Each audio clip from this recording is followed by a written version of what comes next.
All right, today we are building chicken feeders from parts you'll find in the plumbing section of your local hardware store. But before we get into that, let's go shopping.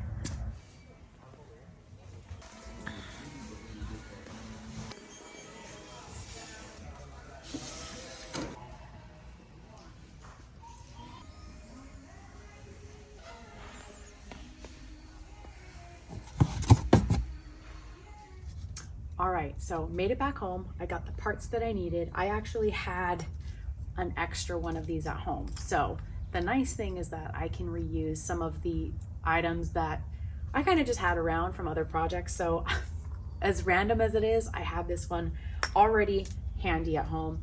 So it's actually just 4 parts for this chicken feeder. And it was really important to me to find a solution that didn't require adhesives or sealant, just because I didn't want that really exposed to the feed that I would be giving to my chickens. I'm not sure what's in it, what chemicals, what the reactions would be. It wasn't even something I wanted to risk. So I went with 2 units that I'm going to be building. This is what the finished product will look like. And so it's actually just, again, the 4 components that I had linked and showed a little bit earlier in what we were able to find in Home Depot. And that should be readily available at most hardware stores. You might just have to take a look at different sizes, at what the options are. I noticed with the 4-inch size, it didn't have maybe all the components and all the parts that I needed, even though it's really only 4. Some of them were out of stock. Some of them were really vastly different as far as pricing goes. So find what works for you. So again, I went with the 3-inch just because it was super easy. I ended up going with the unit that had this shape. I know there were a few different kinds that were available out there. This is just the one that made a lot of sense for us as far as it being fed gravity, feeding the chicken feed down to this compartment here, and being that it was angled up would mean it would be a way for it to just stay here and not actually spill out. So that was kind of the thinking behind it, as far as it being fed gravity, but still being limited to just staying in here and not spilling out. The nice thing is that the chicken run itself does have a canopy. So as far as rain goes, it's protected from the rain getting in here and kind of making the feed turn into mush. I'm gonna go ahead and throw some water around the seal here just to see if that actually gets in. It's pretty tight seal. I really wanna avoid using any sealants, even from the exterior, just because the thought of it really leaching into the feed is something I want to avoid altogether. But I am concerned about what is that going to look like when it starts to rain.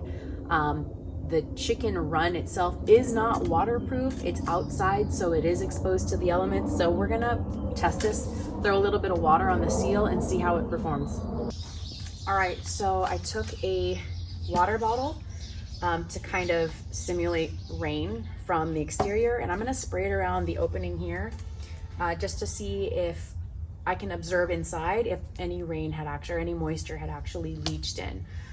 If it does, that's gonna be a concern, just because the feed can turn to mush and really get stuck in there. I'd like to have to avoid it blocking at the very bottom, because that's just gonna be kind of a pain to empty everything out, clean it out, dry everything out, and to fill it again.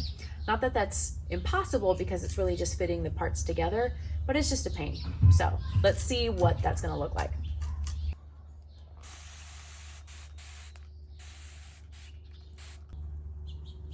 So definitely got some moisture on there. Let me see if I can just really get it all around the seal so that when I look inside, I can tell if any moisture got in there from the exterior. And I wanna make sure that I'm careful to not spray around here so that I don't get moisture from this side thinking it might have leached in from the seal we're trying to test. So I think that's a good amount of coverage. I'm actually gonna turn it upside down and see if I can look inside to test if any water got in there.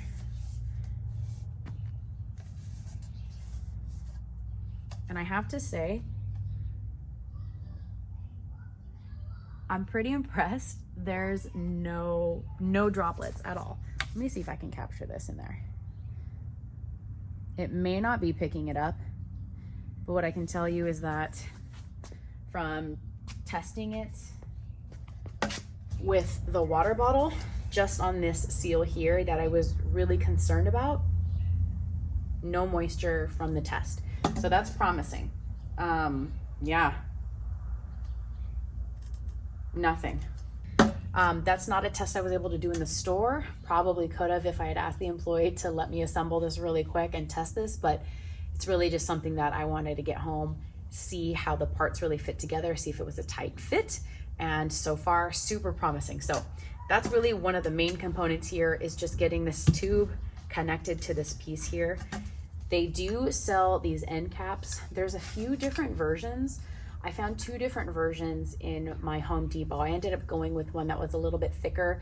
It very much was the same thickness of the tube itself, but this is actually a fitting over the top. And again, I didn't want to use any adhesive, any sealant. So this is really just gonna secure the top here. It is kind of a tight fit. So if you're gonna be taking this apart to clean it, just know you might have to kind of work it a little bit and wiggle it. And that's probably a better thing to have to encounter, just because it is fairly tight. So if this was to suddenly maybe fall over in the chicken run, this isn't really gonna pop off and have their feed go everywhere. So it's a pretty good tight fit. The only con that I can really think of is that, again, if you're gonna clean it, you kind of have to wiggle it like so to get off. If you wanted to, you could put a little bit of lubricant on the exterior, but again, I wanted to try to avoid as much of that as I could, even if it was something like coconut oil, just because I don't know what kind of residue and gunk might build up over time. So it's functional, it works. Again, there's 2 different types of end caps that you can get. This one just made a lot of sense, and this is again going to keep moisture, debris, and just gunk out of the feeding tube itself when in between you filling it. So we've already got 3 parts together. The last part is really this plug, and I really liked this. It's a little bit on the more expensive side. What some people have done when building this is they've taken this same cap here. I'll show you. They've taken this same, see what I mean when I said it was a tight fit.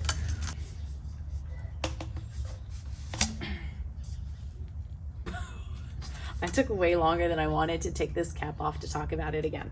But what some people have done, if they don't have this piece, or if they don't want to purchase this piece, buying another one of these caps is very inexpensive. And what some people have done is probably dropped off another larger portion of this here, because this will fit snug right on the bottom side. So you basically are just chopping off part of the top of this tube so that it can fit here and extend a little bit, so that then it would catch this and snug. It would catch this snug, and then it would just seal off the bottom. Otherwise, you'd have to find something maybe with sealant, or again, like this one, which is more of a pressure valve that will seal it shut just with the turn of this knob here. So I liked this. I had extra of this piece from a separate project. This part alone though can get kind of pricey, so there are other ways to do this. It's definitely up to you. I just went with this because it was a rubber seal, and again, I didn't want to use any adhesives or have to buy extra parts, so that worked out. Otherwise, you'll see the bottom here is open, so if you try to put feed in like this, it's just gonna come out the bottom. So you want to make sure you can plug that up. So it actually sits in there a little bit, and as you turn the knob here, it creates tension, and it doesn't take much, and then it's really stuck in there. So you don't have to do much to really get that a good seal. And then from the inside, see, there's no light coming in, and you can see at the bottom here if there's feed that is coming down the main pipe. It's just going to go ahead and start to collect here so that it's accessible by the chickens with this entry into this piece right here. And that's pretty much it. This is, again, a great way to have a gravity-fed chicken feeder, giving you time back, or hopefully some time to maybe take a little bit longer or a vacation and still make sure that your chickens are fed. This is also a great way to make sure you have something in place that doesn't rely on batteries or asking a friend to come over and feed your chickens. It's also perfect for situations where you want to still add some protection against the elements, because it's really only accessible right here from your chickens. So again, all of these pieces are widely available at major hardware stores like Lowe's, Home Depot. There are other retailers as well. This was all found in the plumbing section. So take a look around at your plumbing section at your hardware store. There are, again, different sizes you can choose from to see what works best for you with different budgets, but all of these were very, very common pieces that if you put them together just like this, you get a chicken feeder. Thank you so much for watching. So I'm still playing around a little bit with how I want this to be attached to the chicken run, where they would come out of their chicken coop and feed. But it's been super stormy, I'm sure you can hear. So far though, it has really held up inside the chicken run. They're munching a little bit right now, but I put a base, just a 2x4 that I chopped up just to keep it off the ground, and it's secured to the actual chicken run with zip ties.